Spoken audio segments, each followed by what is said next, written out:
pembe bir masalken hangi yükünü zor taşıdın? Sor kaçının bir suçu vardı, gördü kanın sondajını. Ölüme meydan okuyan Uygur kızına git de sor yaşını. Tanımasan da öğren çocuk, onlar bizim soydaşımız. Urumçi'den habersiz kader yazıldı kalemsiz. Alın yazımda ölüm, gökyüzünde dua kamersiz. Mavi tarihinde ay ve yıldız, savaş bedelsiz. Katledilen kefensizdi, katledense kedersiz. Görmüyorsun bilmiyorsun, bu çığlıklar bilmiyorsun. Dinle çünkü orada ucuz insan etinin 1 kilosu.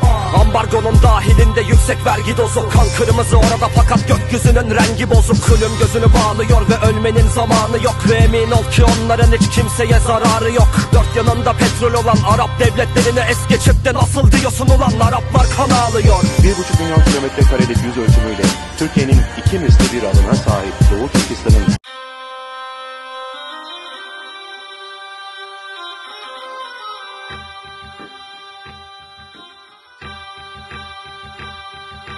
Hayat pembe bir masalken hangi yükünü zor taşıdın? Sor kaçının bir suçu vardı, gördü kanın sondajını. Ölüme meydan okuyan Uygur kızına git de sor yaşını. Tanımasan da öğren çocuk, onlar bizim soydaşımız. Urumçi'den habersiz kader yazıldı kalemsiz. Alın yazımda ölüm, gökyüzünde dua kamersiz.